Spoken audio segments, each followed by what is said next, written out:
Oh, yeah. We're live. What's going on, guys? It's your boy Eric from EMFC. I'm throwing my. It's Matt from UFC. This is Derek from DMFC. And welcome to Wrestle Chat Wednesday. On a Wednesday, all three of us are back. And there's a lot a to Wednesday. unpack. On a Wednesday. I love Wednesday. It's an interesting week of wrestling. There's I feel like a little shift, a little change. A part of it was because They're not making money anymore. Of course. I'm trying to remember what No? week we're in now that I'm thinking about it. I don't know. Like, You does know the why pay per view you don't just happen? remember? Because it's trash. No, it was the week before. No. That was the week before. Yeah. Okay. I was live from All right. Yeah, I remember. Arizona. Because that's when Seth got turned on, right? It wasn't on the pay per view. It was on Raw last Yeah. week. This On Raw Raw, was a yeah. continuation of it. Okay. Yes, We'll find out right yes. now on the review. When I find the button.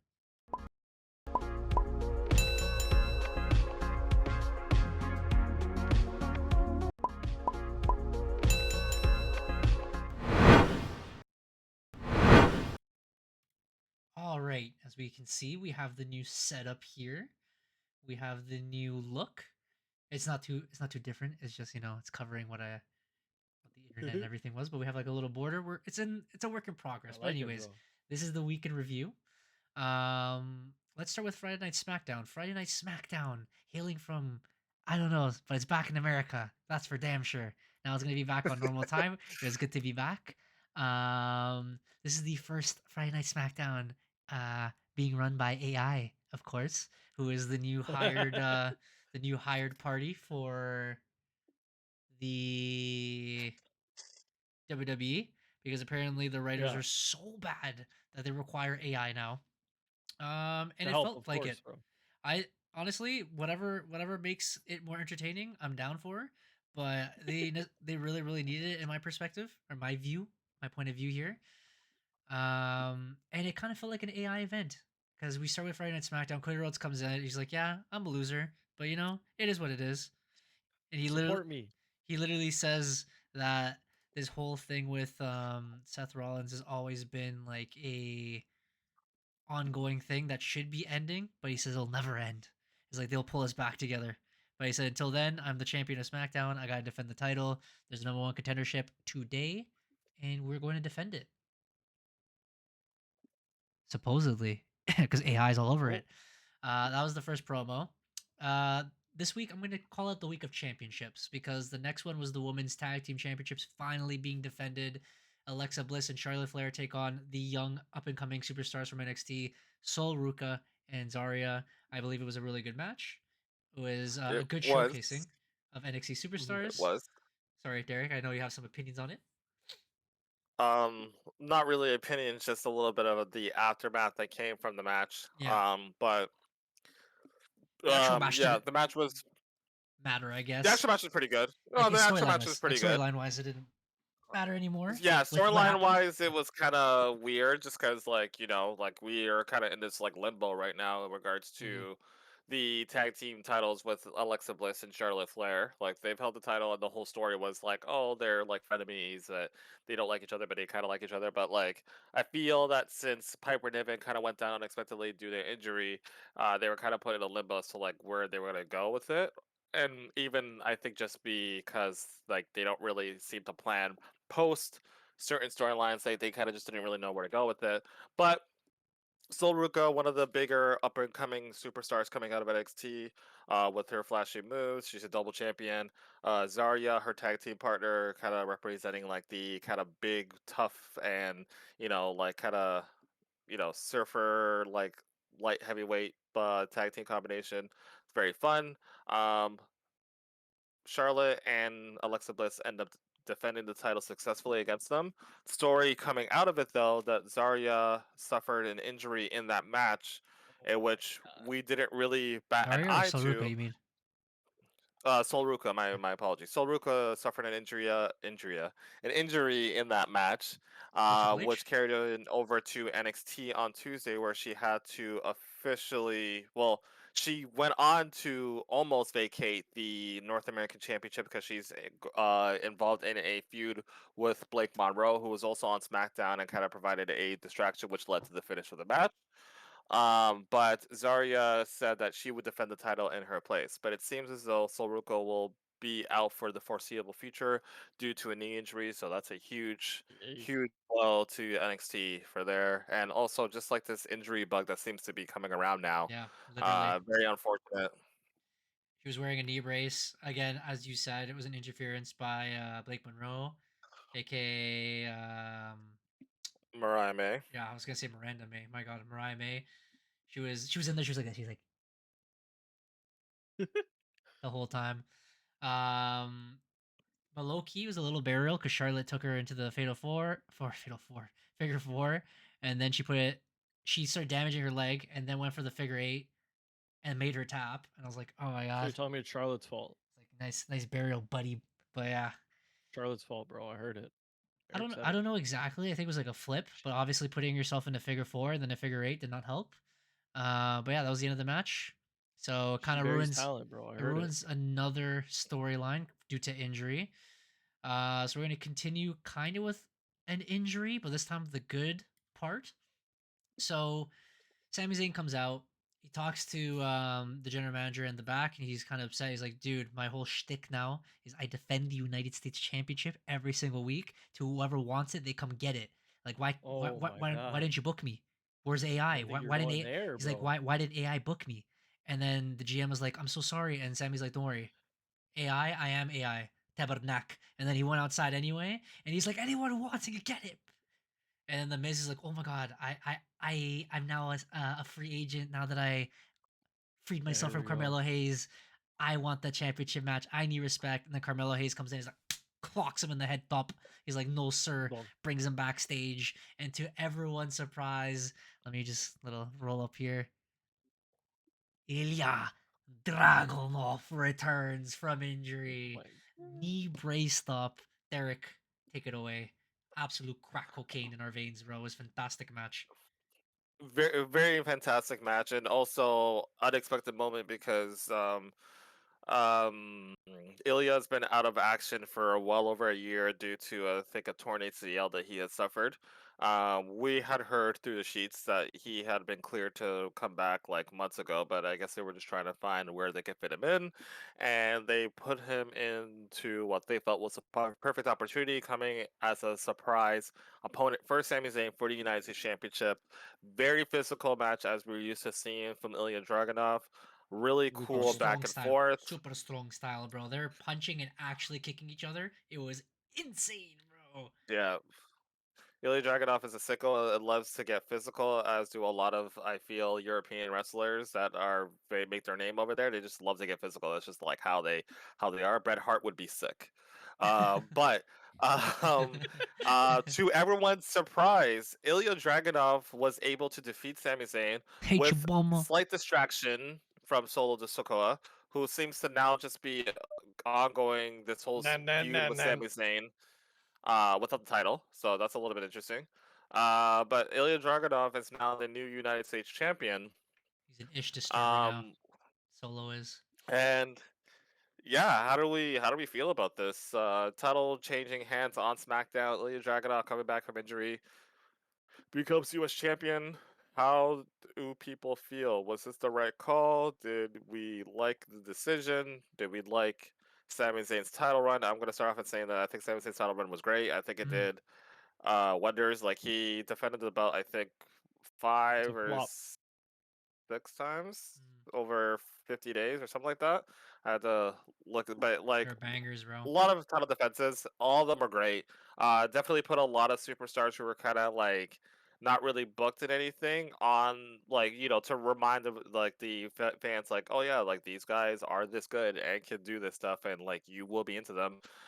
Mm. Um, Ilya Dragunov being the guy to dethrone him, coming off an injury, the crowd was super hyped. So we know that the fan base is there. We know that people haven't forgotten about him, and then we saw that there was that excitement. But now he has to carry the mantle going forward with the championship. Was That's this the the right best call? point. I'll give you the internet's perspective and like my perspective. Internet wise, people were very happy with what happened. Not only the result, but they were very happy about like a surprise. This is what people wanted: a shakeup of the roster, a new superstar, a returning superstar. There, people really liked Sami Zayn's championship reign. They said his reign was short, but It which was I guess good. is also kind of sad. It's the greatest championship reign in 2025 out of all the wrestlers from WWE. He made a belt that was kind of like floating, and he made it very relevant. He, as you said, he brought a lot of talent, and all the matches, as I've been saying every week, it's kind of remind me of WWE of old and slash AEW now, where like a lot of the Oh, matches are not storyline matches, but it's a cracked match full of fantastic wrestling, technical wrestling, and I love how Sami Zayn always adjusted his style to the superstar. Like if it was technical wrestling, if it was like high flying, if it was like submissions, this match with Ilya Dragunov was really good because he thinks wrestling is real. He makes wrestling feel real, and it was real, bro. They were punching and kicking the ish out of each other, and it was fun. It was very entertaining. It was a refreshing change of pace. Where's Gunther? Where's Sheamus, bro? The matches that he can have for the United States title, bro. Pay per view caliber matches. Um, I forgot to mention a little bit earlier, but yes, Solo was backstage. He came up with his motherfucking tease. I the think motherfucking Tongans, fam. Are you dumb? Kiss, bro. it That's was fucking back in Kiss. black, bro. Hit my sack. Come on, bro. Are you dumb? It was Ray Phoenix who was taking photos for some reason. He was having a photo shoot, and Solo's like, "Bro, take my photo." And Ray's like, "You gotta chill, man. You gotta chill." So, so then Solo's like, "Do you know who I am?" The motherfucking tease, they motherfucking beat him down.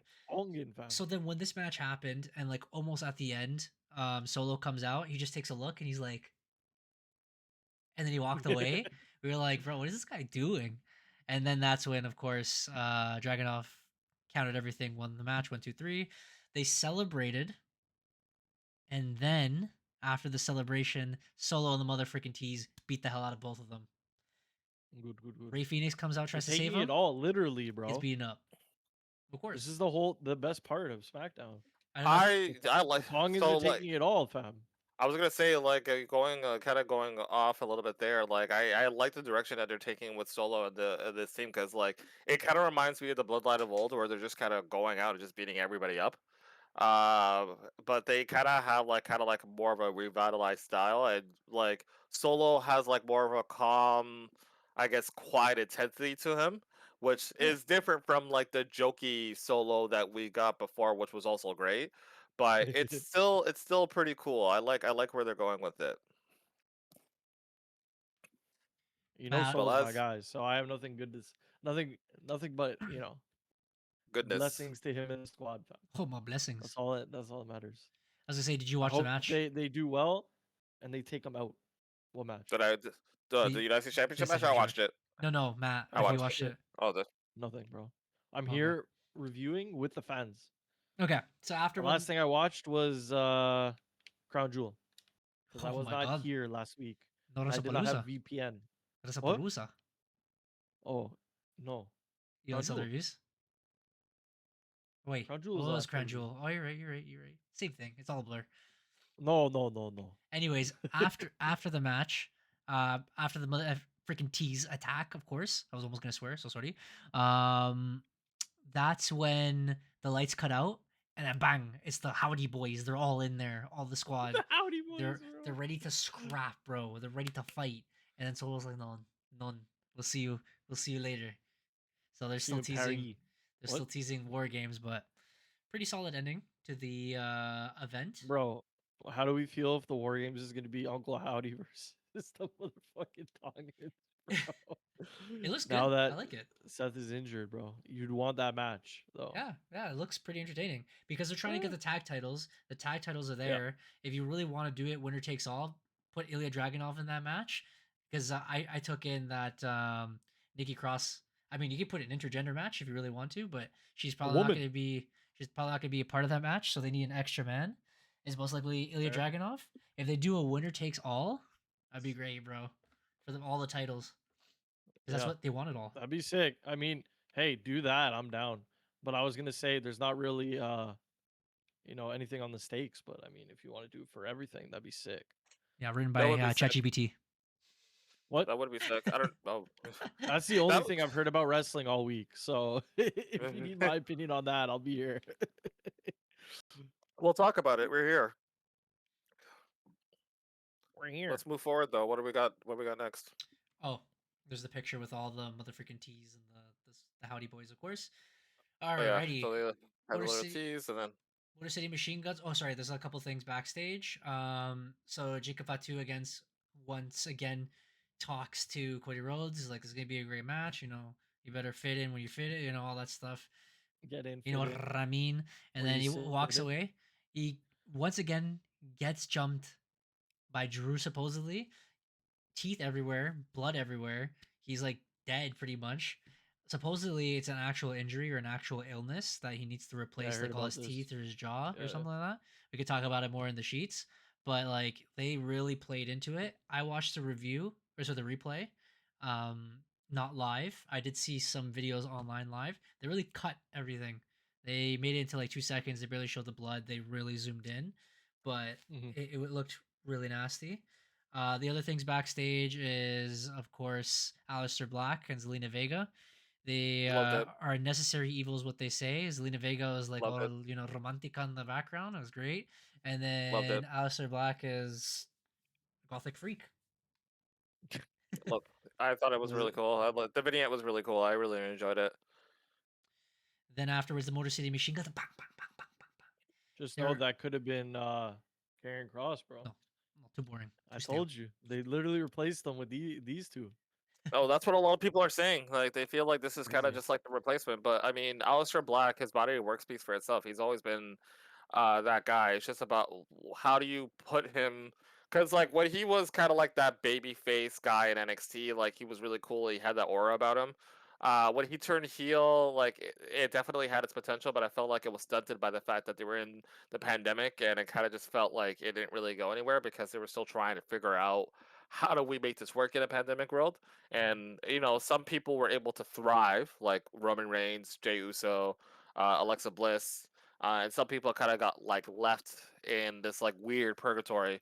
Um, Drew but I feel McIntosh. like Drew McIntosh. Drew McIntosh. you know, but even I think this benefits Zelina Vega more because I feel like Mhm. Zelina has been in this spot of like what like how like what do I do with my character? And I feel like Zelina Vega definitely like she's got the mic skills, her in-ring skills aren't bad.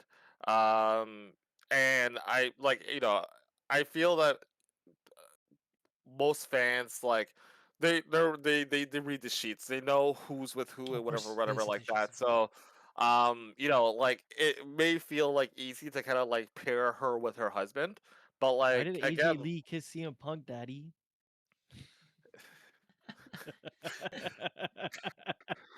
Don't get me started to Raw either. um Sorry, bro. but Anyways, go I on. feel I feel like especially with her 96 championship run, although it was great to see her win a championship in WWE, and although it felt like it was deserved, like it was also like we don't really care about this person. Mhm. I felt like she didn't really have an opportunity to really show out her personality. And I don't know if we'll be able to see more of it through this character that she's doing now, but we're seeing more of her. And I think this will be a great opportunity for her to be able to elevate herself, to get her more involved in storylines in the women's division and get her to be more of a mainstay. And that's what they need on SmackDown, right? Especially with the United States picture. Like we talked about this before. Who's the women's? Oh, it's Julia. And like again, like we Julia. talked about the fact that we don't feel like we have like a lot of people who feel that they can really be in that position. It's really just Mia Yim, right? So Mhm. like you need to be able to put these women, put these people on TV and get them to really connect with the universe on a week to week basis to get people to care about them. Which I will relate to when we get to Monday Night Raw with a championship match that happened because there's one woman who's been showing out. And she's been doing incredible work over the last couple of weeks, and I feel like that is what you need with a lot more of the women on SmackDown. So I'm hoping that this like new role that Zelina Vega takes, where she's taking the manager role, which we know that she can do very well. But being able to kind of take that to the next level, hopefully we'll be able to see that with her new alliance with Aleister Black.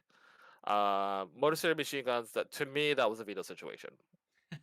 Well, I was gonna say Like, continuing up with the AI script here.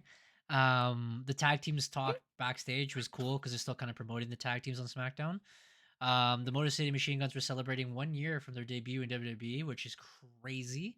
I thought they debuted a little bit later than that, but congrats. And then Los Garzas come in to like, Oh my God, Los Garces do are they back, do they bro. still have a puppy? Do they not have a puppy? We don't know. No Um, puppy. Motor City Machine Guns beat them. That was it. As Derek said, it was a veto situation.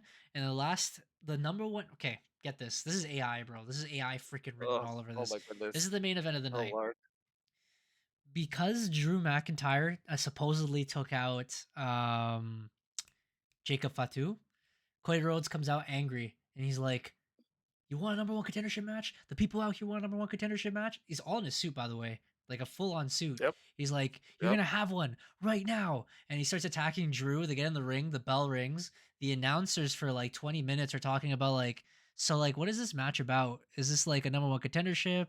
Does Drew beat Cody Rhodes, the champion? Is this a championship match? I'm like, what happened to Jacob Fatu? Like, what's going on here?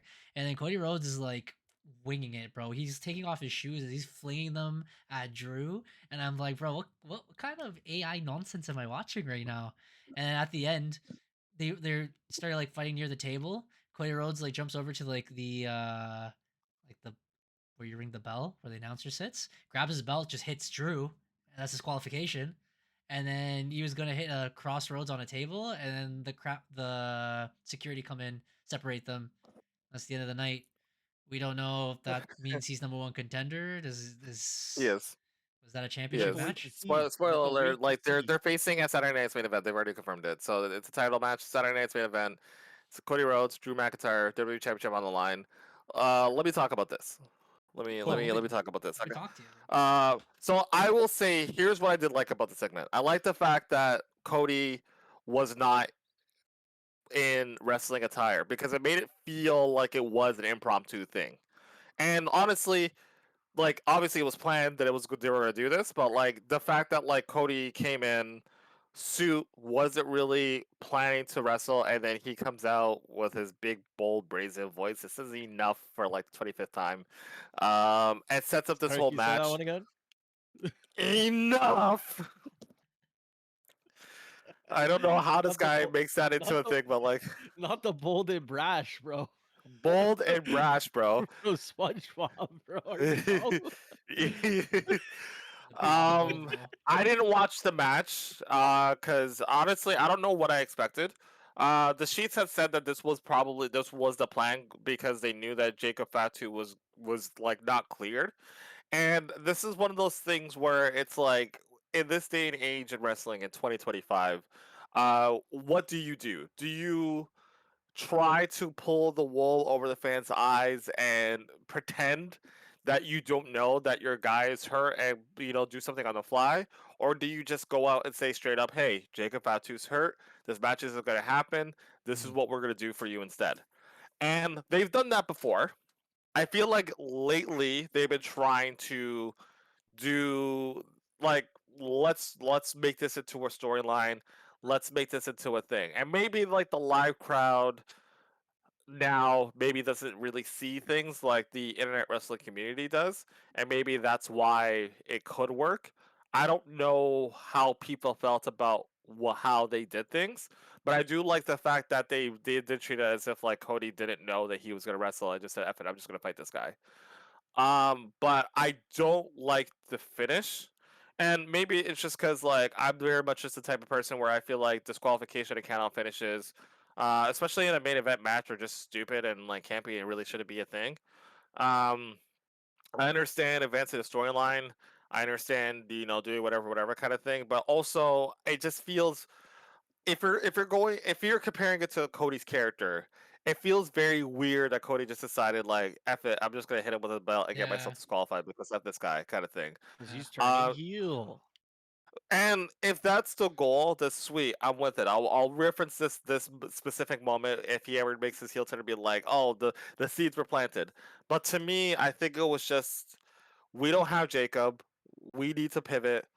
I still don't know why we aren't just doing Randy versus Cody at this point. It's just I saving it for assume Mania. I like at this point I don't care. All Oh, right, we all don't, bro. like They've been setting up this Randy punt kick for fucking I years, know they bro. took for too long. They've years, They took too all long. they for had to do was years. not put Jacob Fatu in, do the thing that we said was supposed to happen, where Thing ran in on him at Crown Jewel and let Drew win the belt, and everything would have been fine, bro. We They would have have had other a fucking superstars too. They have Damian Priest in that situation, even though he got fireballed, which I forgot I mentioned to you guys. oh PK yeah, he's Freeze, dead, PK bro. Thunder, PK Fire. I forgot to make that joke when it happened, bro. The Hadouken. A Uh, dog. Hit him with the um, fucking flamethrower. well, other superstars. They had Charizard, of Aleister course. Black, even though it had been heel to heel. He was still in that situation. You know what I mean? There could have been other superstars that could have been put in the situation, and then Drew could have won. But I just felt it was random. As Derek said, the ending is what really was weird, and I think Drew talked about it on Twitter. He's like, what like a cowardly act to do to like hit me with a belt and win a match like that? Like Mhm. that's your like fighting champion. And then people were agreeing. They're like, no, actually, you're right. Like, what the heck was that? You know, it was a completely Yeah, change of character.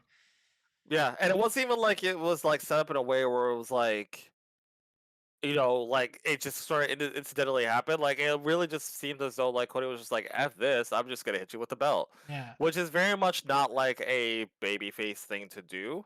But whatever, like this Down. is kind of like what it is, I guess. Now we're having this second Drew versus Cody match, and again, like unless something significant happens, like if it's just going to lead to Cody once again beating Drew McIntyre, like I don't really care.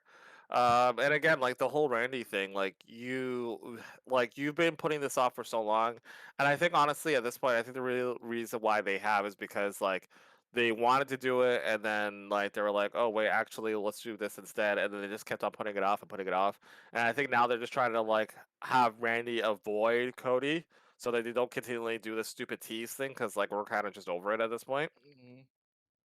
Um, That's why you should have dropped the belt, bro. Yeah, and that's the thing. I don't know. Like, I don't mind Cody being champion. He could be champion and stuff like that. But like, don't if all you're doing is just kind of like doing all these like weird filler things just so that you could get to your end goal 6 months from now. Like, I promise you, I'm not gonna care 6 months from now. But that's all they've been doing, bro. That's all they Yeah, do. It's just to get to the PLE. We spoke on this. It's yeah, getting very annoying. Like yeah. if Very they much were so. if they were gonna, The Ilya and the Sammy match, at least that's something. But mhm. you know, I was gonna say uh, if they were gonna continue doing these rematch things, they could have done the little hot potato where Drew could have cheated, where Randy could have cost him. Cody would have won. Sorry, lost the championship there, and then now that Saturday's yeah. main event, Cody Rhodes fights back. The story of him trying to be getting back the title that should be rightfully his. That would have been more entertaining than what we saw. You And as could even get Matt's, Randy up to close to Cena's record too, bro. And mm, you can set him up for the future. Like you could have gave him one or two right here. It didn't have to be something crazy. We have time before Mania. which is It doesn't have to also be a full was spectacle. gonna remind me of that. I was gonna bring that back up with the world title on Raw. And as you mentioned earlier, you have Ilya Dragunov and you have Sami Zayn's title reign of him defending to everyone and fighting random people and giving them the opportunities. I feel like Saturday night's main event should have been a part where it was random and not necessarily storyline like a pay per view. That would have been a perfect opportunity to have someone fresh in there. And here we are rehashing the same match again, where Drew's probably going to get buried. And then what are we going to do with him next? Right? So, Here's another thing. Why the hell are we having another Saturday night's main event? yeah, Like, there's literally a main pay per view coming up.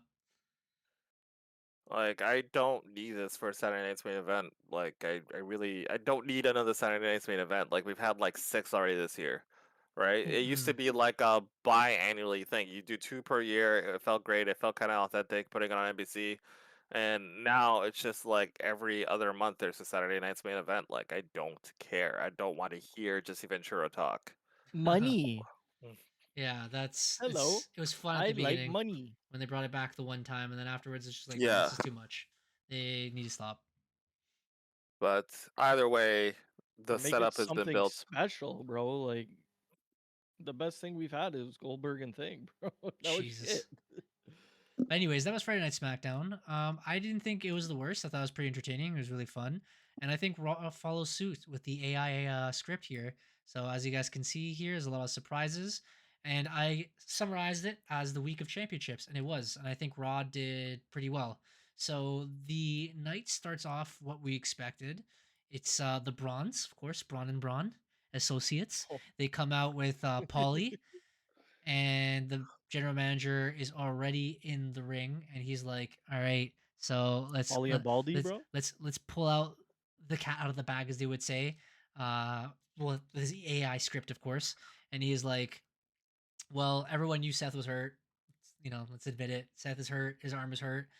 We didn't think he was that seriously hurt, but you guys finished it off and injured him completely. So he's gone for a long time, and he's forced to vacate the championship, which is cool. I like that they didn't showcase Seth. I'm glad Seth wasn't there. It really promotes that he's really injured. Mhm. And he said because of that, we're gonna have a old classic battle royale, little mini Royal Rumble, of course, at the end of the night. The winner will face CM Punk because CM Punk has earned it. But you guys are having the Nar. championship, so give me the belt back. And then Braun Breaker's like, make me. And then Paul Heyman's like, whoa, chill, dog. He's like, chill. You have to give him the belt and stuff. He's like, so He's then, like, no, no, no, no, yeah. no, Paulie, back up, bro. And then Braun is like, okay. He's like, let's put it this way. Say it to me nicely. So then he's like, the GM was pissed and he said it nicely. He's like, okay. And he was gonna reach for the championship and then gives it to Paulie instead. And then Paul Heyman gives it to him, and he walks away. And Paul Heyman is like trying to explain himself. He's like, okay, you guys all saw and real. You know I'm a bad guy. These guys are all bad guys here. This is what we do. But like, was this really a bad guy thing? He's like, "What did I really want to follow Seth Rollins?" He's like, I didn't follow." Then he started explaining like all the superstars in the past or whatever. But he's like, I didn't follow Seth Rollins to be Seth Rollins. I followed to be part of the vision, and the vision is Braun Breaker being the next main event. The Braun vision Breaker. is Braun Breaker. You got me lost there. Bronson Reed being better than Roman Reigns, and he's a part of this vision. That's what he wanted to be. And then I forgot what was the last part. Oh, it wasn't this moment, but that was pretty much the end of that little promo. So we'll keep moving it a little bit forward. Um, that's a big spoiler already. So the Judgment Day come backstage, and they're all like, they all want their gold back. They're blaming Dominic Mysterio because Dom said he's the only one defending his championship every week, and that's true. He's the only one defending the Intercontinental title. So that set up the Raw Tag Team Championships to be defended against AJ Styles and Dragon Lee, which they were joking around the entire night that technically, if you put Dragon Lee and AJ Styles together, you make AJ Lee. And CM Punk even called that out. He's like, bro, let's call this tag team AJ Lee, which is hilarious. They have a very good match. And to everyone's surprise, AJ Lee wins the tag team championships, bro. Judgment Day, Gonzo. What do you feel about that?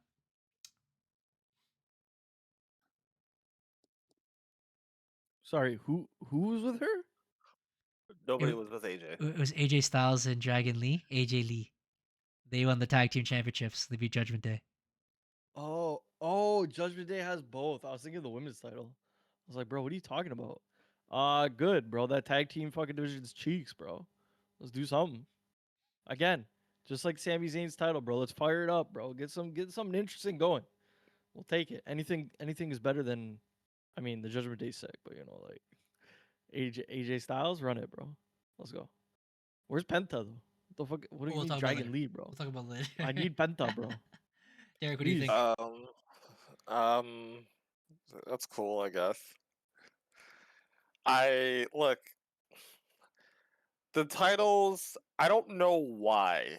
Like, I really don't understand why The War Raiders are Finn not there. and the yes, but also, um, Finn Balor and JD McDonough are a great tag team. The Judgment Day is a cool group. I don't know what it is about them having the titles where like they all of a sudden don't know how to wrestle or they don't get booked. But like they've had two title reigns where their title reigns have been definitively, hey, we have the titles, but we're not defending them. Yeah. And it's Yeah. become a meme at this point. And it's not like you can't, but it's just that they don't.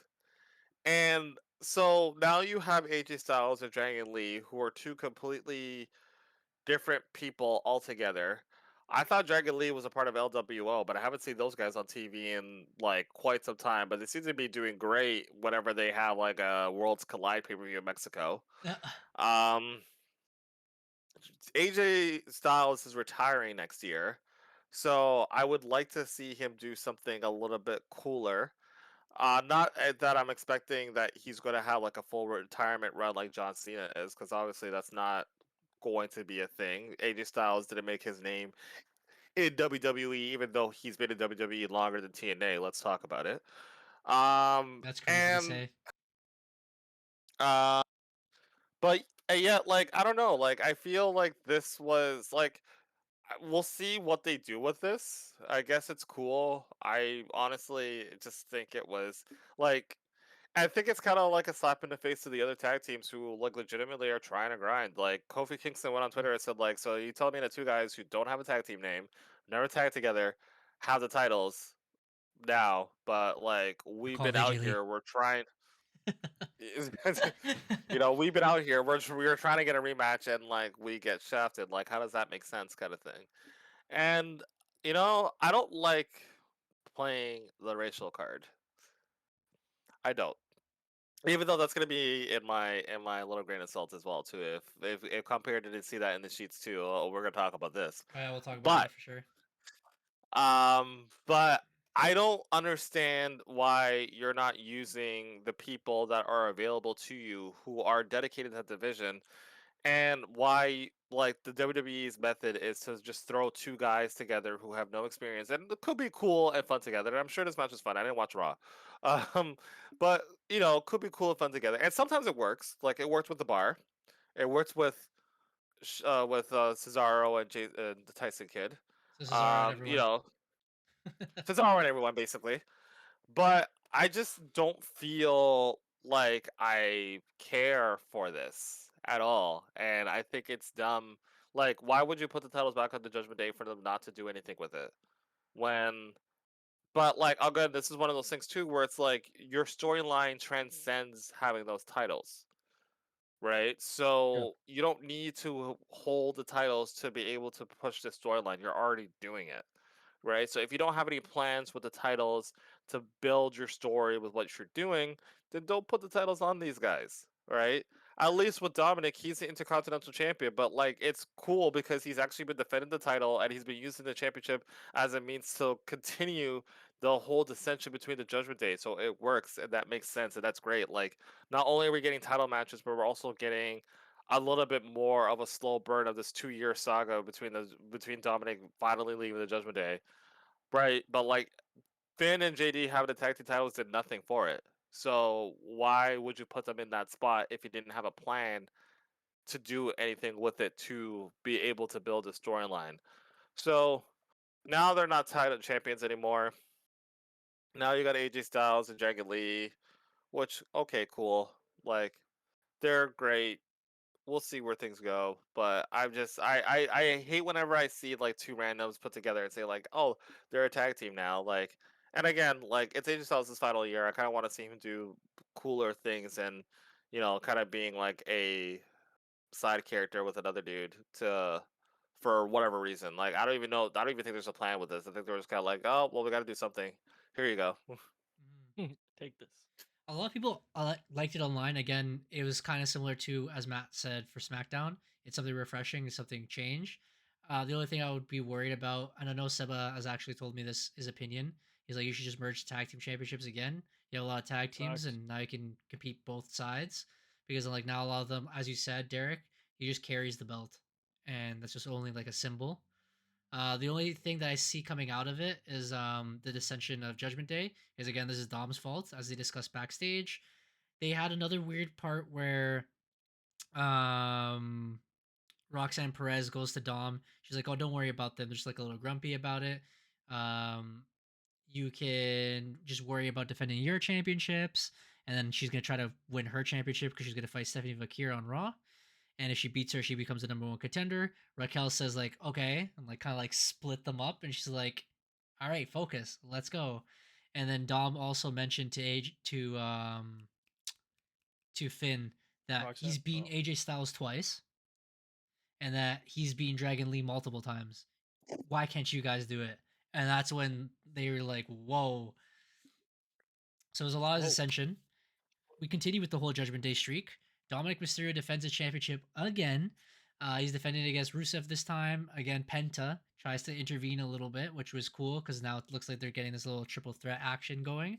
Dom tried to like it. tease his defense from last week where he grabbed the ring bell and he put it in his shoe to do the 619. Rusev caught him, took the bell, the thing out of his boot, showed the ref. The ref went to put it away, and then Dom with a firm low blow. Right up your fucking ball sack, fam. and he wins the match. So Bro, that at this point, we should just call it the Paulie, bro. Paul Jesus. Heyman made that shit famous. I thought that was Shinsuke PP He Mora. hit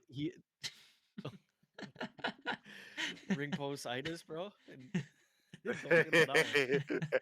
Ring postitis is one of the most goated things ever, bro. I don't care what anyone says. Where were you when that happened? Oh You my weren't even goodness. watching. You guys guys just came had from the Netflix era, fam. These guys had Ring postitis. Lab coats, bro. the lab coats. It was the flipping like, what did they have in the jar? What was it? It was like a oh my goodness.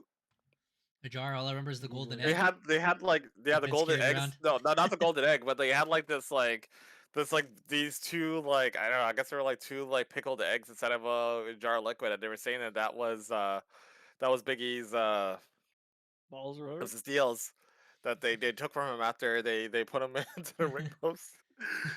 Oh my goodness. So when you get back, you know, that little comedy in those tag team division. Anyway, as we continue in this reign of championships, as I like to say, Maxine Dupree, and I know Derek want to talk about that. She's had Let's a talk good about it. outing the last couple weeks. She's been very like showcasing like her talents. Becky Lynch defends her Intercontinental Women's Championship, which is something SmackDown is lacking. Once again, the tag titles are being defended, the Intercontinental title is being defended, so the mid card title, the women's mid card title is being defended. Derek, take it away. Matt's dying for some reason. He thinks it's funny. I don't know. Bro, I'm Maxine, watching the promo. Sorry, go on. what the ring postitis promo? Bro, this hold on. They said they did a fucking surgery on Big E. And they're holding Yep. the eggs. He said the results, which were nuts.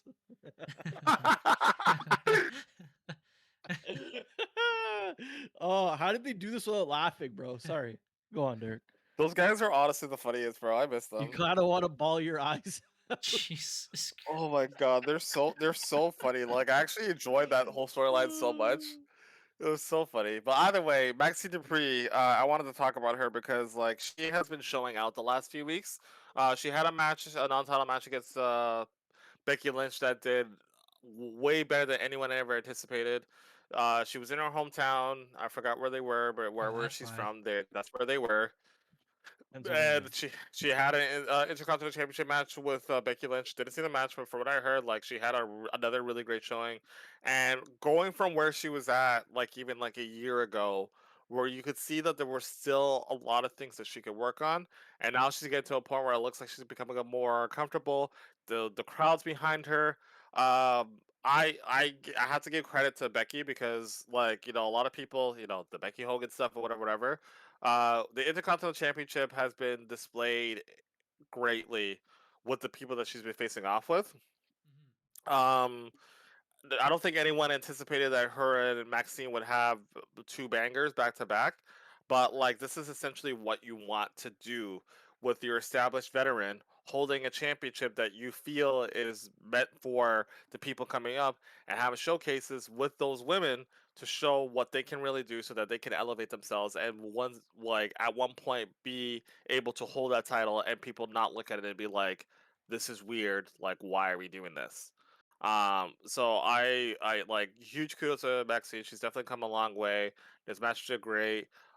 Kudos to Becky Lynch for continually showing that she is willing to work with literally the people who would be seen to be bottom of the barrel in a sense, but making them look great and putting them in a position where like they can be the next major players in the game for years to come. So I'm super amped. Like I thought this match was really really cool from what I've seen from it, and I just like the fact that they're kind of giving that showcase to Maxine now. So yeah, that's what I got Good to for say her. about that. I think Derek described She's it engaged to perfectly. an NXT star. Is she actually? Yeah. Luke Anthony. No idea Yes, who that is. who I don't know who Luke Anthony is. I don't think I've ever seen him on I TV, think he's but on he's LFG or some shit. yeah, I think he's on Evolve maybe. Oh, actually, yeah, he was on LFG. You're right. You're correct. The only evolve I I'm know I'm is a just going Thunderstone, through a the photos Pikachu, and a and Raichu. reading it. What? But Which the Pokemon? Anyway. better question is when is Liv Morgan coming back, bro? Oh, fantastic 'Cause I question. feel Royal like Um, Rumble, the Judgment Day is gonna fall apart which when we'll she talk comes about back. too. Royal Rumble. I will wait, bet. I will bet, bro. But anyways, go on. We need to get to the next segment. Oh, sorry. Just before we move on, I want to say Derek described that perfectly. Raw's doing something that SmackDown is lacking from the last couple weeks, and people will mention again the theme for this week, besides the championship matches and AI taking over, making this more fun. Clearly, is that they need to shake up the roster, and this is the perfect showing where like you bring up and coming superstars or returning superstars to mix with veterans. Becky Lynch has been doing a good job with her title reign, and Maxine Dupree has been fantastic. So they're going to continue their feud. I don't know where it's going to end up, but very entertaining The only match. one they need to do this for is the main event now. That's the only one that's boring. If you take it in. Ain't nobody else is challenging for the Yeah, main belt except for geezers, bro. yeah, it's true. And I think Seba's said the same point too. Old people are doing that. Anyways, as we Of course, continue bro. here, Sabo Otani knows, bro. we're talking Sabo about knows. the Judgment Day before that everyone's gonna get a title opportunity. This is kind of one. So Stephanie Vakir faces off against Roxanne Perez. It was a very good match, very fun, very back and forth. Roxanne Perez attempted to cheat a couple times, didn't work out. The champion, she's too strong. She's la primera number one, and she slaps, of course, Roxanne Perez. That's where Raquel Rodriguez with a big back comes in, tries beating them up, and then I love it, bro. gets saved by, which I forgot she was even on the roster, Nikki Bella. She comes in Oh and my god. they have a little scrap. Looks like they might have a tag team match in the future. I don't know. Um, but yeah, there you go. That's where the Judgment Day kind of left off. Dom only is the champion. We'll move forward unless you guys want to talk about that. No, if they're doing a triple threat between Penta, Rusev, and him, it's gonna be nice. Derek? It might be time for him to lose the belt. I don't know if they'll put it on sorry, Rusev or Penta. what were we talking about? Stephanie defeats Roxanne Perez. Raquel tries to interfere, and Nikki Bella comes and saves the day. It's another like a Can tag you team. stay Oh, locked in, brother? Like, sorry, stop trying to put sorry, trades through like I did just now, okay? bro. I'm watching my parlay right now, and I really need it to hit, and I need. Oh my god, the Raptors are killing the Hawks. I should have put the money line on this. I was going Everyone to. hype him up, bro. Hype up Derek's bets in the chat, everyone. Yo, I need 4 more points from Brandon Ingram and 1 more rebound from Scotty Barnes, and if I Scotty get that, then Barnes. I I just need forgot we had Minnesota the to weed win. man on the team, bro. Scotty Good Barnes. old brand. I should get an Ingram jersey, bro. Shout out to Weed Man. Anyways, I don't care about Nikki Bella, so Facts, bro. All Go back right. into retirement. Next. Are those Buffalo Pringles, bro? Surely. Oh, I guess this straight to the main event here. Main event. oh lord, you can see it by Pringles, bro. Are those Buffalo, bro? They're not Buffalo, no, they Damn. are they're street taco Street Pringles. meat, bro? Some No, street Street meat. street meat Pringles, These bro. are street taco Pringles, and I'm gonna tell you right now. I need you to chill. I'm gonna tell you right now, these Pringles are not good. I have been forcing myself to eat these things. Like, Forcing to eat street meat, They're huh? not. yo, why don't you just Wow. call them on the back? Be like, bro, I have a review. These are trash. Send me my money. They'll send you a gift card, bro. Oh, I might have to look into that. These are trash. Yeah, be Anyways, like, it's a new flavor. I didn't like it. again, But it back was to fun. it. The Battle Royale. Wait, whoa, hold on. You said back? Yeah. Back to it. Chingona bomb. Oh, no, we forgot about that already. It's gone. But yeah, the Battle All right, Royale sorry. it was full of people that should win. So one of them being Mhm. like LA Knight should have been involved Yeah. and won. But they had like a lot of mixture of superstars who are like tag teams. They had the Viking Raiders. No offense, Derek, but they had the New Day. Like a washed Kofi was like the top four or something like that, and he didn't really do anything in that match.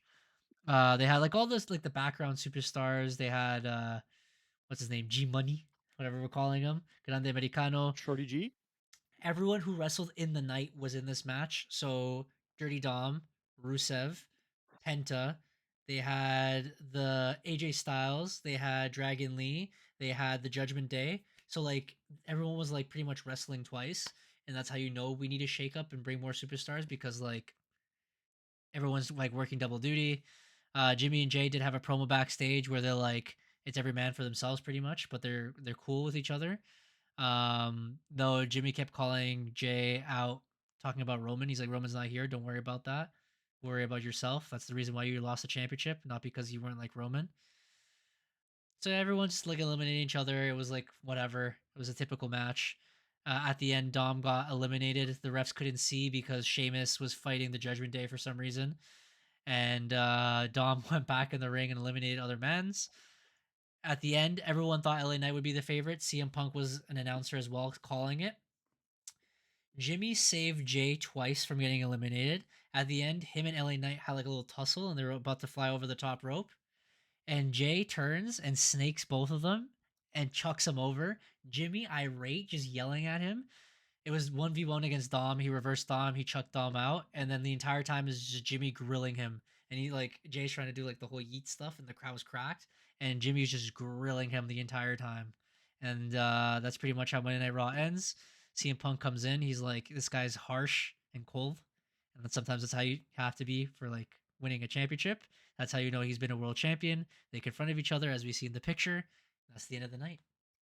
Also, before I mention this, Paul Heyman backstage, he was talking to the GM. The GM officially removed them, and he made Paulie beg to him to return them. He's like, "Okay, thanks for begging. I'm still not adding them." And then Becky Lynch confronted Paul Heyman, and she said that like we knew you were gonna snake him. We were just waiting for her. Actually, Seth thought you would snake him earlier. He's like, we don't need you. Roman like never needed you or whatever. And um and don't worry, he's not gonna come for you. He's gonna come for whatever nepo baby you decide to latch onto next. Which was crazy. And then Who's Paulie, Nepo baby? I think he's talking about Braun Breaker. And then Oh, Paulie okay. talked to I cut out for a minute, so I didn't hear what you said fully. Paulie Sorry. talked to the Bronze, and the Bronze is like, "What the Mhm. heck, man?" And then he was pretty much like, "Yo, I mentored Roman Reigns. I mentored Brock Lesnar. You listen to me, and then I'll get you to where you have to be." And he walked away. And then the Bronze were like, "Do you get that?" He's like, "I didn't get that." So yeah, Is that why they weren't in the match? that's why they're not in the Yes. match, which they should have been in the match. Would have been more entertaining. Interesting. What's your guys' opinions? The online community was freaking the frig out. I think Jey Uso's win has like minus 37,000 people and counting. Um, Damn. it's interesting because the crowd were yeeting like mother friggers and they were so amped when he won, and yet Mhm. the online community freaking out. What are your guys' opinions? So this is kind of like going into how their mindset is where they feel like they need to book for the crowd and not for the internet wrestling community. Um to me, this match makes sense. Where to go, like I have my opinions about where it'll go as well. Mm-hmm. But again, you look at the roster and the potential dream matches you have in this situation for the world title. You could have put LA Knight in there. You could have put AJ Yeah. Styles in there. You could have Yeah. put hell, you could have thrown Dom in there if you really wanted to like really mix Yeah. things up in a really cool situation. You could have put the Bronze in there. Yeah. Um there are a lot of stars there, and I get that they're focused on this whole Jey Uso storyline, and honestly, I'm not mad at the storyline. I think it's like I'm interested to see where they go with it. Um But I know that a lot of the people online are over it. They think that Jey Uso is overrated. They're afraid Yeah. that Jimmy's going to cost Jay the title and it's going to lead to another Yeah. Jay versus Jimmy situation that they don't want to see because the WrestleMania match was awful, and there were reasons why it didn't pan out the way that it wasn't. Like they got their time cut, like they had to like basically work on the fly and stuff like that. It I wasn't a definitely feel like hole. if they were to work again and not be restricted, they could definitely do more and people would like, like ease off of it a little bit. Um but this is new world champion always gives, like, there's always going to be hype around it. I think regardless of who we put in this situation, Jay versus CM Punk, there is history there. We're seeing more history there. CM Punk knows how to build a match. His promos already make you feel like you want to watch it. Jay is in this whole new stage. I don't know where Roman fits in at this point, especially since like Seth is injured. Like I don't know what they're gonna do with Roman. I don't know where Jimmy is going to stand in things, although people have their theories. But honestly, Let me not cook, totally. bro. All Let me right. cook, Well, bro. I'll let Compare cook. It's a long time since we've been all three of us. So I'll let him cook. All right, bro. So this is how it's gonna go down. So you think CM Punk's gonna win? Nah. He's not gonna win, bro. The Bronze are gonna come out and deal with him, bro. Somehow, Jay's gonna win, and he's gonna do it by cheating, basically. But technically he didn't call the Bronze, but he's gonna cheat. He's gonna win the title. CM Punk, whatever, he's gonna be beefing with those bellends, bro, from time because they're gonna save that for Mania between him and Seth. So you have Jay versus Roman for the belt around Christmas, but then Jimmy gets involved. Somehow Roman wins the belt. Then you have Jimmy versus Jay in a fucking brothers match again, finally. Or they'll have a match in between for the belt. You know what I mean? Maybe, but Roman has the belt, bro. He's gonna move to WrestleMania, and then they can do the triple threat again or something. And then Brock Lesnar's gonna show up and just fucking demolish them all and take the title. As you guys were saying, it's a whole mess now that everything's been thrown out of whack. As Derek said, I think this is the right decision. I think it Um, makes it more interesting, I think in my opinion. it makes the most sense because Jay's been teasing this heel turn. He's going to be the new Roman Reigns or the new Tribal Chief. It would be cool to see like a fake bloodline, or I think I talked to Derek about this. What would happen if Jey Uso won this match with the help of the Bronze and he joins the Vision? Something like that would be kind of like insane. Um, Uh, the other option they could have had is they this is the perfect time for the World Heavyweight Championship that there's an injury to put it to someone new. For example, if they threw LA Knight in there, LA Knight could have won. That would have been the perfect time for him to win the World Heavyweight Championship because let's face it, they might not ever give him the title like Shinsuke Nakamura. So they should give the what if he opportunity while they beats can. Jay for it, bro? But this would have been Because they've perfect. been beefing, no? I guess. Ish. I guess. Yeah, I that's don't true. know. Day one. Day one It's ish. difficult. Yeah. Ish. Day Yeah. one ish. But like in Yeah. this situation, like LA Knight could have won, and then the Bronze could have absolutely destroyed him, and then they would have won the title right after. You know what I mean? This It's could the have been same thing as a transitional champion. Drew and what's it called? And Randy and Cody. Exactly. They could have You flip know what I mean? flopped it a little bit. There could have been injuries, so people had to drop the title. Imagine the Bronze. LA Knight wins the title, and the Bronze destroy him. He's injured or whatever, and he's forced to drop the title as well. It would be like a whole storyline of like them forcing the title until they get it their way, right? But because we are in this situation now where it's CM Punk versus Jey Uso, there could be heel turns. There could be no winner. The Bronze can just come in, demolish everyone, and the title still stays vacant. I don't know. I guess maybe that should be an opinion for like when we're going to Saturday night's main event. I think it's in a week or two, so we can give our opinions then. We Mhm. brainstorm, but yeah, I think it was an entertaining Raw. It was unique. We were definitely not watching Raw. We were watching the Blue Jays win and make it to the World Series because we are from the Of Toronto course. area, of course. Fly birdies fly. Mm-hmm. Um, so we didn't give a damn Mm-hmm. about Mm-hmm. wrestling, but wrestling gave a damn about us because they changed a lot, and I thought it was pretty good this week. We already took that was an hour. I think that was the longest we ever took for like a review of the week. But there was a That's lot what to unpack, happens. That's what happens when all three of us lock in, bro. Locked in. just like the Lock. Jays. Not like the Plakatas though. Hey, man. It was the week of Jays, bro. Blue Jays, Jays Uso, all of them. All right, where do you want to transition to now? The sheets, the opinions of Derek Let and his Derek cook, bro, saltiness. in the salt. Oh, what the heck is that? Oh, it just glitched. Okay. Senior Derek, you want the salt? Yeah, let me go off a little bit.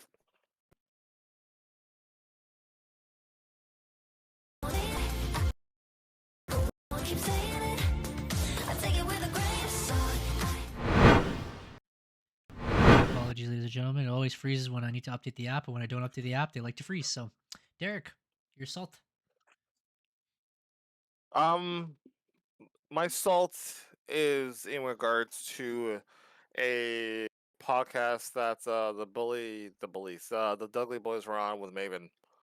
Um, Devon made a comment that I want to address in regards to where he said that he experienced racism in his tenure when he was with WWE, and he didn't name any names, but he He named. heavily implied that one, I would say, respected individual within the wrestling business told him like flat out that he didn't want him to succeed because that he was black, and it was implied that it was Jim Ross, Yep. who was one of the high officials in WWE, responsible for bringing in talent, and responsible for talent relations, all that stuff.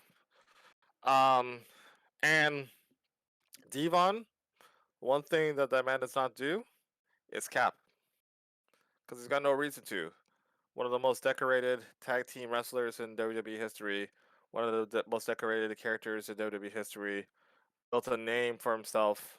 Uh, Probably is one of the most influential part of the tag team division across all wrestling companies.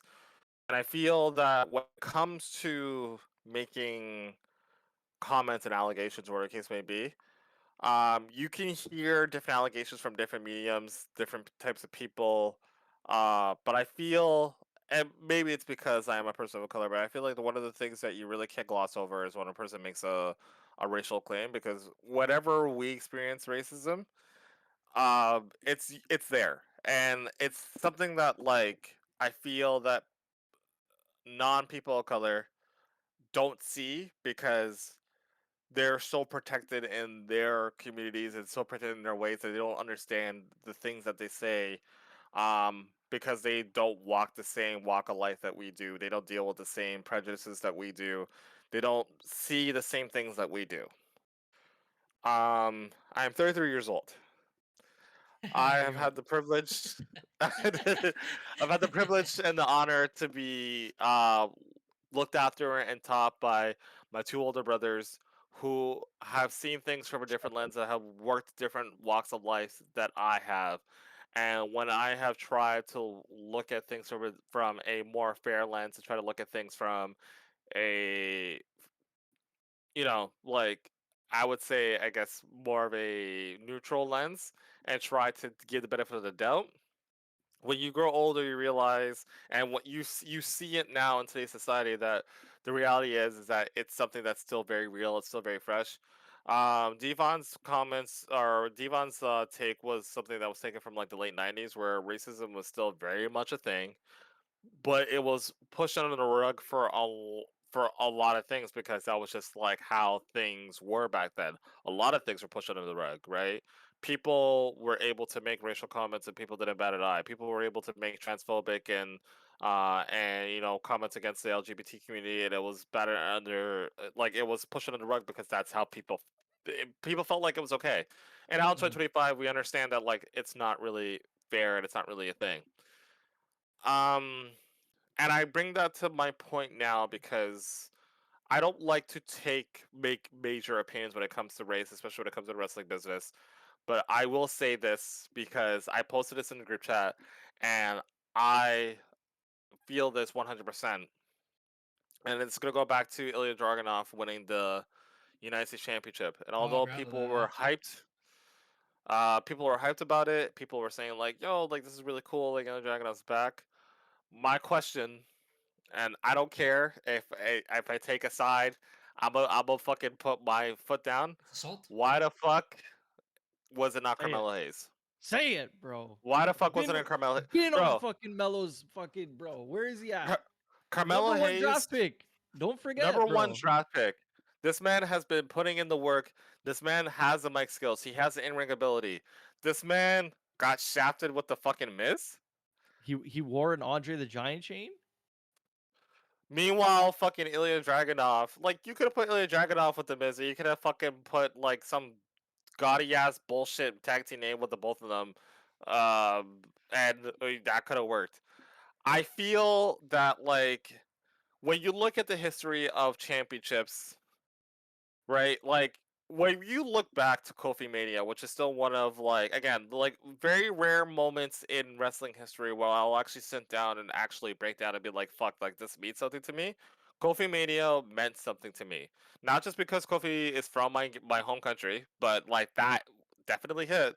But Shout out. it's rare when you see people of color in that position, and it really shouldn't be that way. Someone brought up a clip when Mark Henry won the World Heavyweight Championship from Randy Orton back in like was it 2011, 2012, and it started the whole Hall of Pain stuff, or I guess like kind of like ushered in more of the Hall of Pain stuff.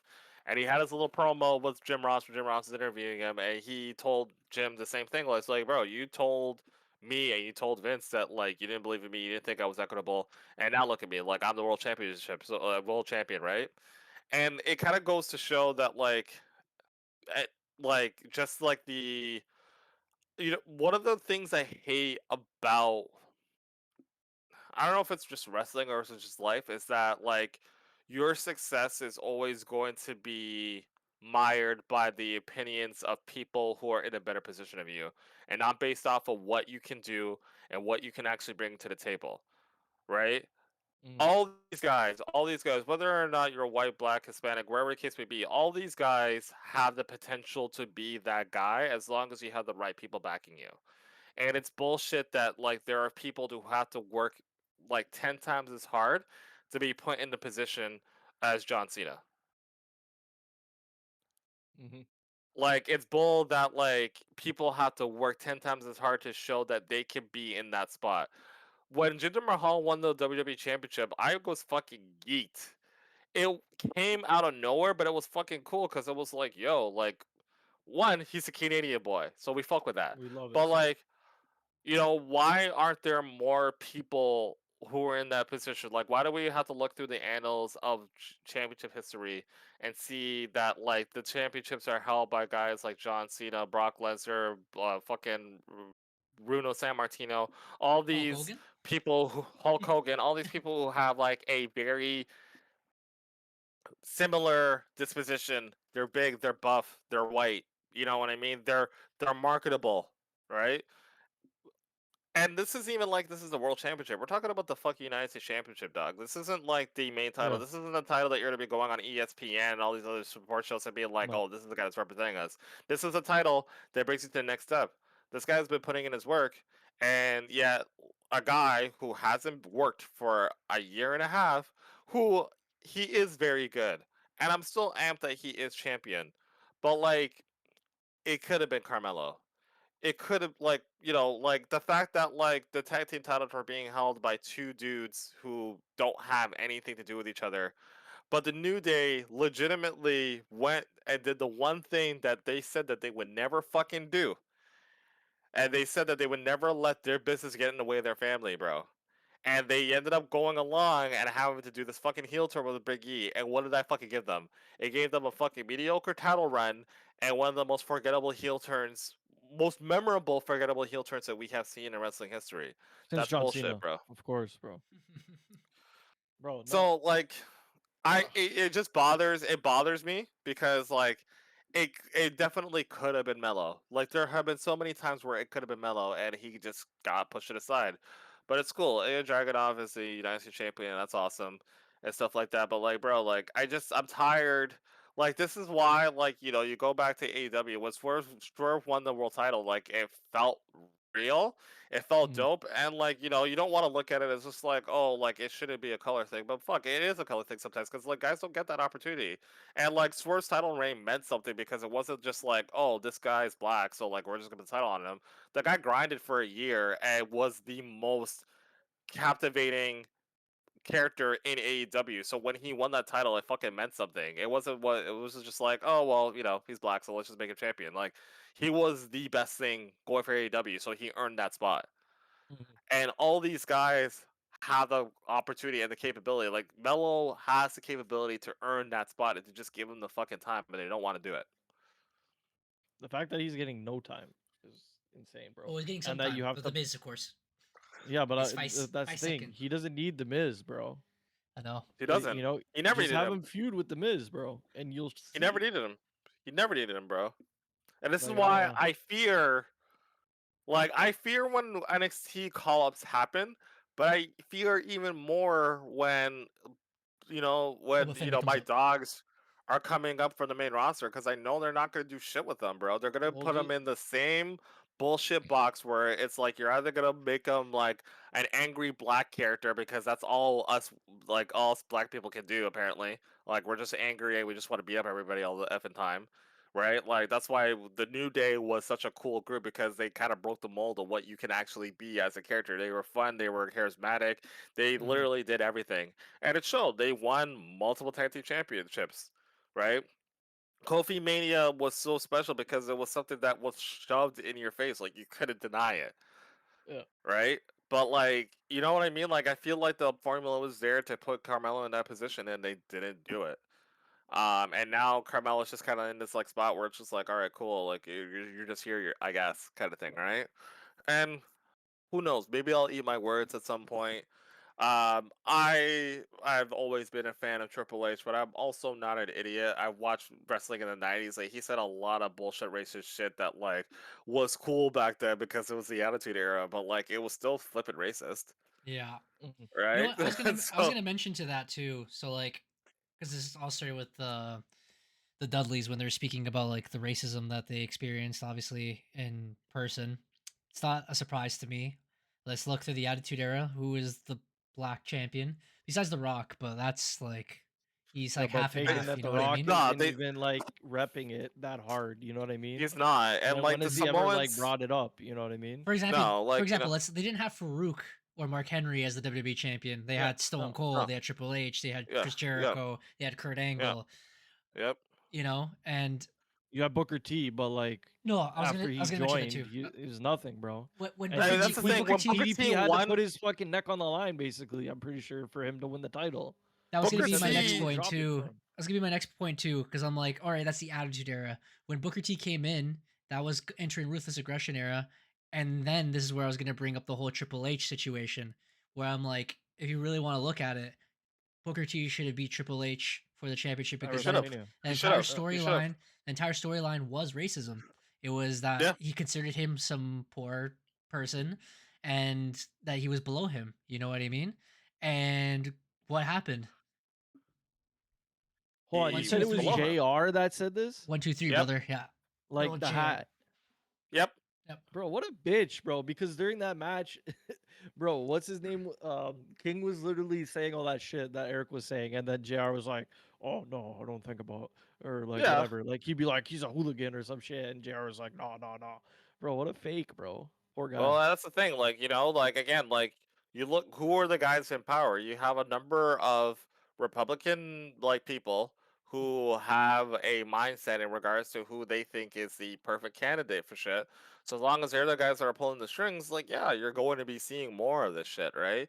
And you people like we always said like, oh well, now Vince's gonna shit's gonna change, bro. Like that's something that is ingrained in you. Like there are still Bruce Pritchard's still hired, like a number of people like Road Dogg is my dog, but Road Dogg also appropriated black culture when and like wore cornrows when he's a fucking white dude, Yeah.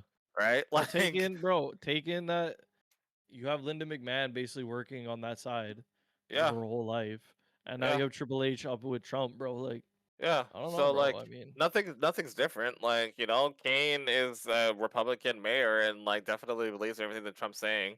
right? Mm. Like a lot of these guys have a mindset, and like like we can play devil's advocate all we want, but like the reality is like this is just what it is, kind of thing, and it's shitty, and that's why at the very least, like I kind of appreciate AEW because they don't like it really does feel like they don't really look at that shit. Like it's like if you're the best, you're going to be put in a position to succeed, but it's like there are a lot of guys who like they put in the work and they do their thing, but like they have to work even harder. Like, hey, He's Bro, my I'll talking boy about tell you Junior Sasha this Woods, right Banks. now, bro. No, listen to the Hurt Business, bro. I'm looking bro. at The Bobby Hurt Business, Lashley's page right look, now. bro, look at him right now, bro. In AEW, he's fucking killing it, bro. And Well, like this is something that I listened to MVP's talk with Chris Van Vliet when I was away, and they're like, "Yo, like, why are we still here if they're not gonna do anything with us?" The minute they yeah, switch over, they're doing everything they wanted to do with Hurt Business and more. and they're And sick, like, bro. bro, Bobby Lashley is the epitome of what you want your superstar to look Literally, like. Literally literally, the perfect guy. And he's literally, bro, he's Brock Lesnar but black. He has the yeah, MMA shit. yep. He's legit. He's an army guy. He's John Cena, Brock Lesnar, whoever you want, bro. And his man fucking won the title twice Yeah, I was gonna and mention ECW twice. the only That's it. time the only time that there was a black champion was, I guess, when Bobby Lashley came up. Booker T won the world title like a little bit after, but it was only for a little stunt with King Booker, and that was it.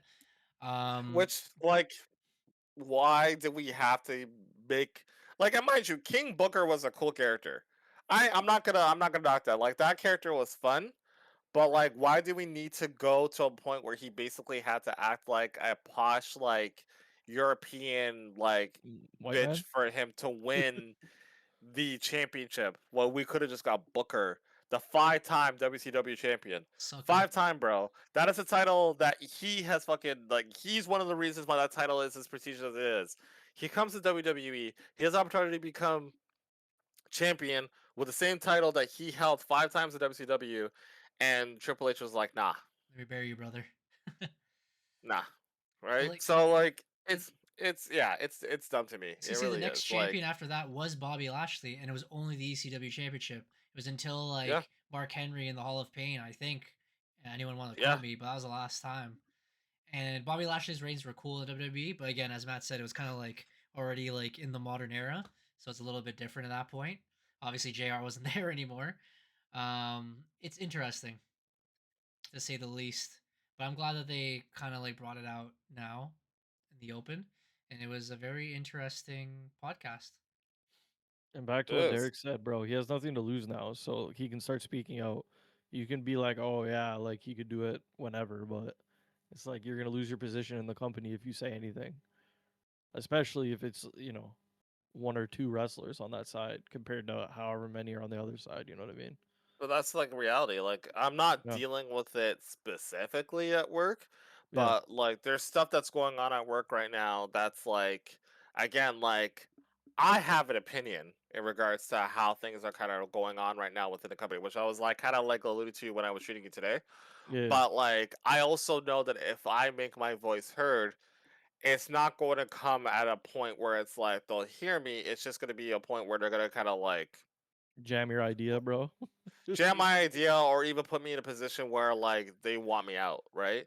Yeah, And like my boss wants me to like talk my shit, but like I already know like it's not going to go anywhere. You know what I mean? So it's like it shouldn't be that way, right? But at the mhm. end of the day, it all is just based like all it comes down to is dollars and cents. Who are we trying to make money off of? Are the people are we making money off of? Are they gonna rate us doing this shit? No. All right, cool. Then we're gonna give them what they want, and what they want is a blue-eyed, nice hunk-looking, fair-skinned man to take them into the future for the next however many years because they are a bunch of Republican dick riders. Oh, Cody Rhodes, he's in there, bro. Oh my god, bro. Cody Rhodes. And you? Yeah. And that's the thing. Like, and I want to say that Cody Rhodes is for the culture. He has a light skinned baby. Oh, His it was wife is freaking black, Rhodes. but his brother is a Republican, and he is a proud Republican at that. So, like, I don't know. Like, at the end of the day, like, how much are you willing to stand up for yourself versus how much are you willing to kind of ignore to kind of make your check, bring money, put food on your family's table, and whatever, right? So, but yeah, that's what pisses me off. Shout out to Shawn Michaels though. Uh, real one. He was always a real one. I always said that Shawn Michaels was better, Of course, he always is. even though he was also like deep in the DX trenches back in the '90s when they were saying all that racist shit. But Oh, it wasn't only He he also found had racism. God. They were like saying five everything, Zans. bro. All of them could They be were saying canceled. everything. Yeah, but he found Yeah. God. Oh, it He could was be. Found off God. the Yeah. coke and alcohol, bro. He's a Yeah. man of He God now. found he found God now. So like ever since he Yeah. found God, yeah, I fuck with him heavy. Anyways, that was Derek Salt. We're already almost an hour and a half through this, so this is the longest we've ever Of Yeah. course, gone. bro. These are long talks, Correct. bro. The long talks. I'm gonna go use the Sheets. bathroom though. So talk your shit. I'll be right back. All right. Sheets. Sure. I have to do research because I don't know anything. Okay. Let me definitely play the song. Let's get lost in the sheets. This is Matt's Dirt Sheets, where he nuts up and shuts up. There's actually a couple of things I think Derek mentioned. One of them was the podcast, of course. Apparently, Naomi's baby is eating in her stomach, so Oh, that's cool. I did not know There's that. a picture. Yeah, there's a picture of the baby. Bailey Speaking brought. about Swerve, bro, he's injured. Oh yeah, I was gonna say, but now you're mentioning Naomi. Bailey brought a lot of superstars to the 49ers game, including Okay. Naomi. She was there. A little baby Naomi, little baby Yeet. Baby. Uh, Oh, shoot. Oh, okay. Sorry, I got you. I'm locked in, bro. AEW had a pay per view. oh, I didn't know that. Mercedes Monet is now the Oh my 18-time god, yeah, I was gonna champion, mention bro. that too. I hate that. Congratulations. And she's going for the next one. I know she won I think a couple more. It's like 12-time champion now. She beat Ultimo Dragon's record. A lot of people were very upset about that. I'm pretty upset about that because I'm like, you know, No, weird championships, but she's the ultimate Monet, bro. Uh, Derek's Apparently, putting the Ridge headset Holland on right needs now. neck surgery. Ooh, yeah, we talked about that a little Uh, bit, but Who needs neck what else surgery? we got? Ridge Holland. Ridge Holland. Uh, We just talked about the 12 belt Monet. yeah. 12 belts. Bro, what is this AEW tag team situation looking like? God damn. Derek mentioned a little bit Anyways, earlier with the contract situation with Samantha Irvin, where she's like, she said that she wants to remind everyone that she didn't leave WWE for music, that she is music. That's the thing she liked to do. And on that note, that she signed a non-compete when she asked for her release of 2 years, and it's already been 1 year, which is crazy. It's already been a year. And that she will be looking for work afterwards. I don't know if that means she's actually going to be a ring announcer again, because I thought she hated it, but she could be a general manager or something. Ricochet's playing the heel part, and he says, I tell her she where can she be goes, whatever, bro. whatever she wants to Did do. you see the video I sent, bro? Oh, I've always seen the videos, don't worry. Oh my god, bro. And then on the WWE aspect, What a great song. Lillian What a great Garcia song. just signed like a 1 or 2 year extension to be an announcer. Bro, she misses it bad, eh? That's crazy, bro. Just retire, bro. Oh man. Money in the Bank 2026 has been announced. Oh, really? Toronto? Yeah. You thought you were getting a WrestleMania? Sorry, you're getting Money in the Bank. New Orleans, bro. Lil Wayne will be there. Not. Right? Will The Rock be there? Not. What else do we have here? Happy 1 year anniversary of that when The Rock did absolutely nothing. Nothing, bro. Mustafa Ali's in TNA. Didn't know that. Yes, yeah. Apparently his contract's expiring soon. Sorry, let me look. Dolph Ziggler had a lot of podcast talk where he was saying his situations that he had his match with Goldberg. He said he wanted to have like a proper match. He said he can sell the hell out of him, but he just wants a proper thing, and they wouldn't allow it. They wouldn't budge. So he's like, okay, how about like they do this couple super kicks and then the spear, and he's like, okay. And he mentioned where he wanted to give the fans what he wanted. So him and Seth for the Intercontinental title. It was a 1 hour Iron Man match that they finally convinced Vince to be the main event of that pay per view. And Vince is like, okay, go ahead, we'll give the people what they want. And they said within like 7 minutes, people were like messing from the crowd, messing with the clock.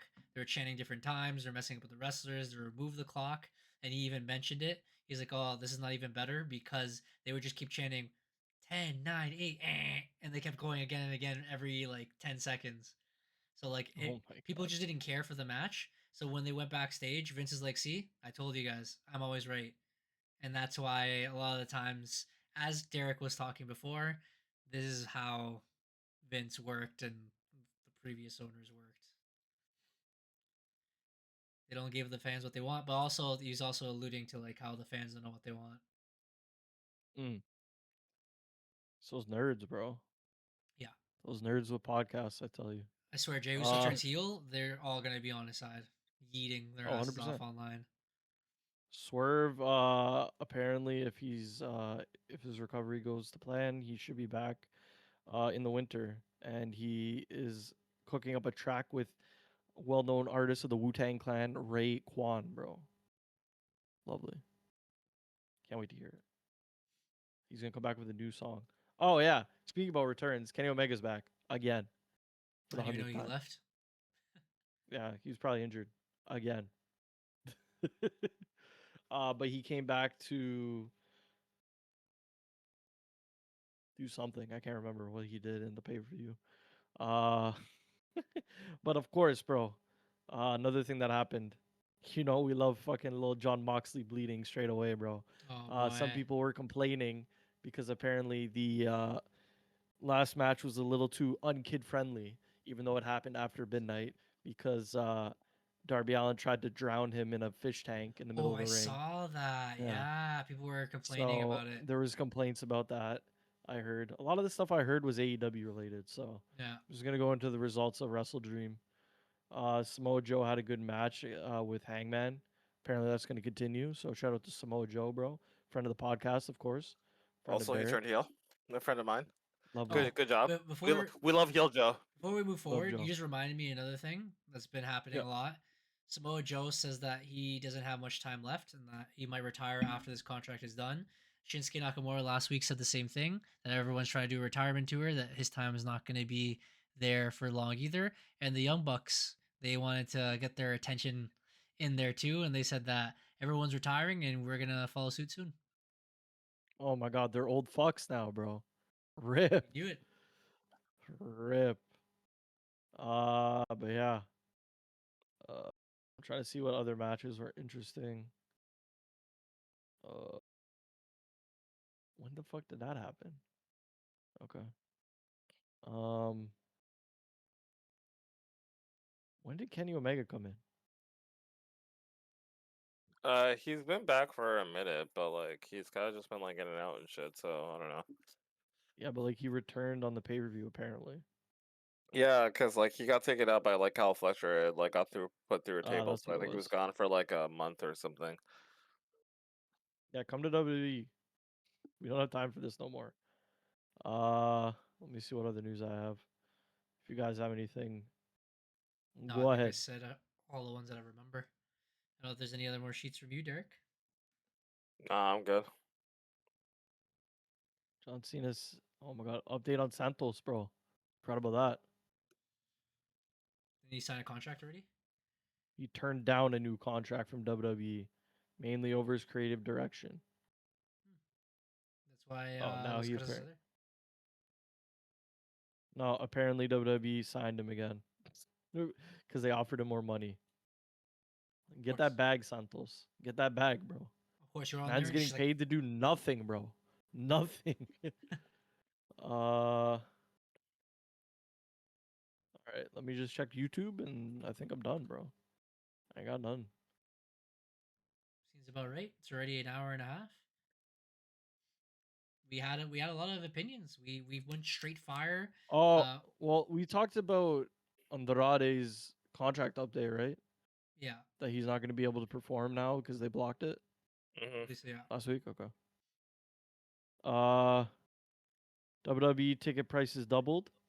Typical. There's a lot of reviews of like the amount of money that they gave from Oh, ESPN we didn't even talk about AI, lack bro. of subscribers for ESPN. They're very upset about that Yeah. too. People are upset about Brock Lesnar as well. Yeah, especially the woman talent in the back, they really did dislike him. And where is he now? You know, what did you guys do? You just wasted our time with John Cena, and now he just disappeared again. They've AI? done us dirty, bro. But yeah, AI, bro. That's the last thing I guess we can talk about. Everyone's going crazy, bro. Like we didn't have I was gonna say Santos, bro. Like we didn't have Grande Americano with a full on AI intro like 4 months ago. I know. Y'all didn't see this coming? You want to see it? Yeah, so apparently WWE, the writers are trash. So they're just gonna use AI like everyone else instead of, using our brains. I use AI all the time, bro. I want to cook a meal? Let me get AI, bro. So shout out Allen Iverson. He's Uh, doing a good thing, bro. He's helping everyone around the world. I don't know. What do you guys think about it? I feel like I like more traditional as always. I think people can brainstorm. They just gotta stop bringing in stupid people and Triple H's friends. Honestly, they need to find new people and bring them in. Maybe give opinions from the actual wrestlers themselves. If they want to use AI, just use a little bit of it. Don't make it the full creative team. Just let it give some key tips. But I don't know. What do you guys think?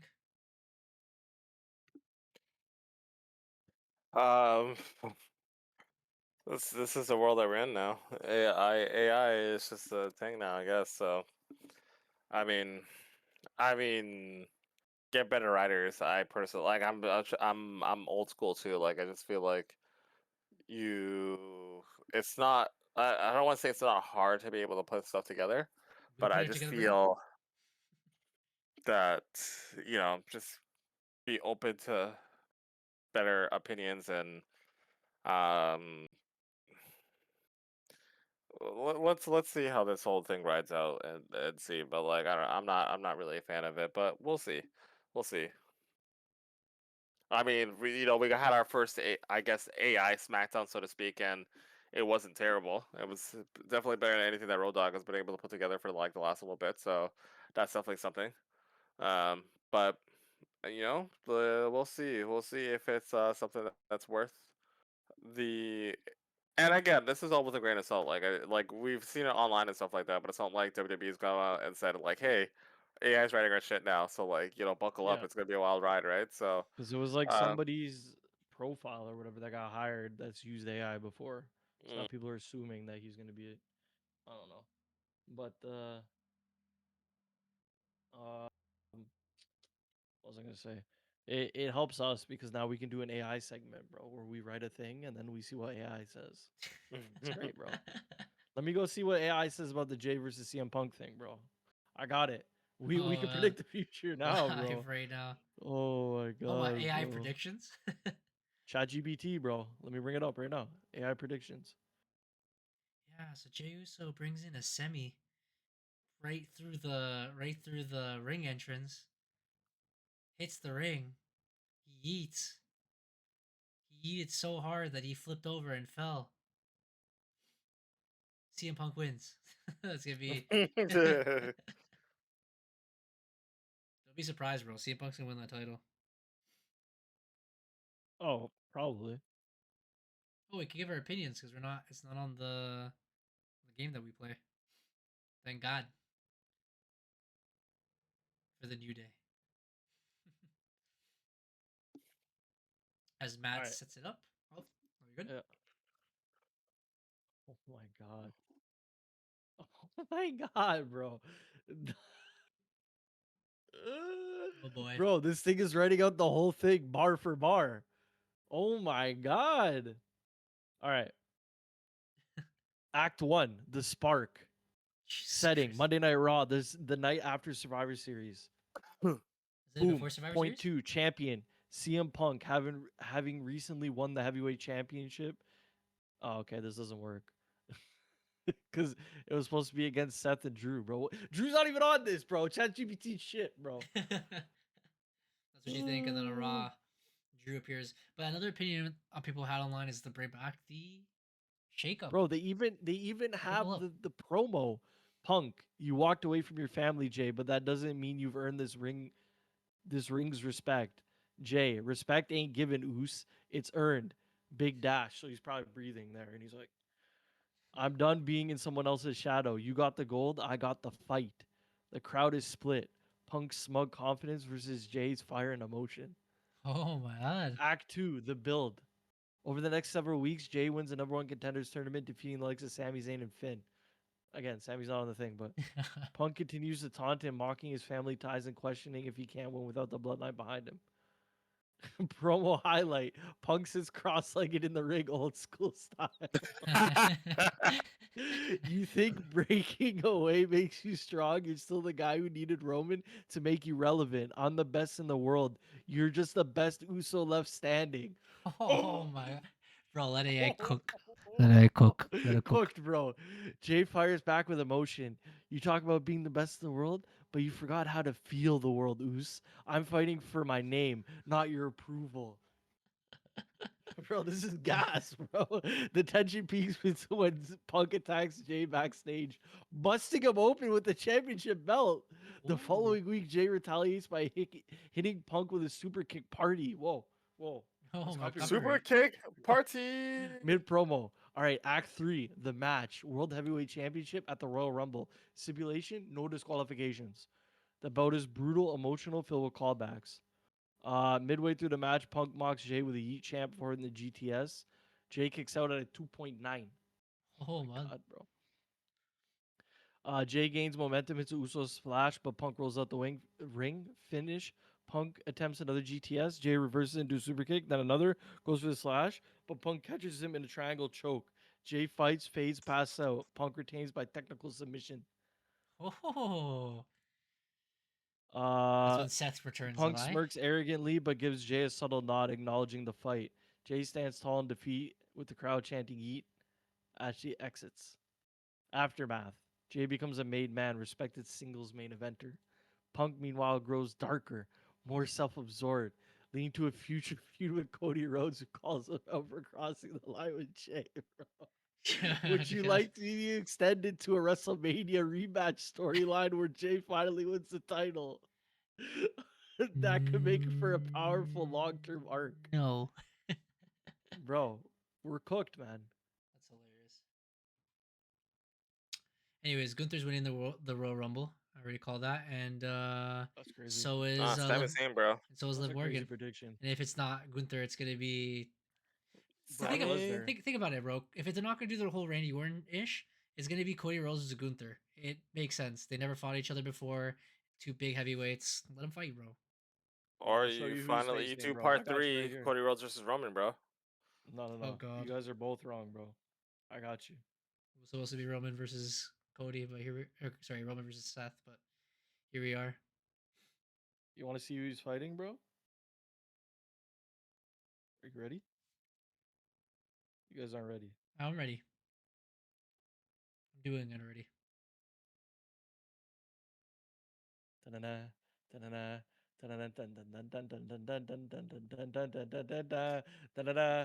Why isn't it working, bro?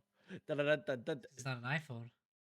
Is that Tongaloa, bro? I think it's Tabatonga, Tonga higher, bro. Hold on. I think it's Tonga. That's Tongaloa, bro. Back over, bro. Hold on. Is that Keep Batista? guessing, bro. It looks like That's pretty Batista. close, bro. Where the fuck is the power button? Move my setup around? I don't know shit. Why is it still It's not me. working? It's Dwayne the Bellend Johnson, bro. Don't worry, we see it. Is it Johnson? Oh, if I load it in. Oh, it is, yeah. You're welcome. Anyways, I think that's the what we. final boss always comes back, I bro. think that's what we call it a To night, ruin- bro. To ruin your life, bro. We're going off the rails. But anyways, What? appreciate everyone On a crazy stopping by train? today. R.I.P., bro. We had a lot of things to discuss. I was glad that we all got to get together. It good to see you it was a very entertaining time in wrestling. At least they're doing some things. Shout out AI one time. A lot of championship matches. We'll see what they cook for the next couple weeks as the big 4 pay-per-view Survivor Series comes along as well. Till then, we'll see you guys, I guess, next week in the podcast again. I'll probably be streaming Pokemon the next couple of days. So I'll be seeing you. But besides that, it's been your boy Eric from EMFC. Matt from UFC. And this is Bloody Derek from beast. the MFC. And again, if you missed out, replay, of course, always on YouTube. We'll see you guys then. Peace. Later.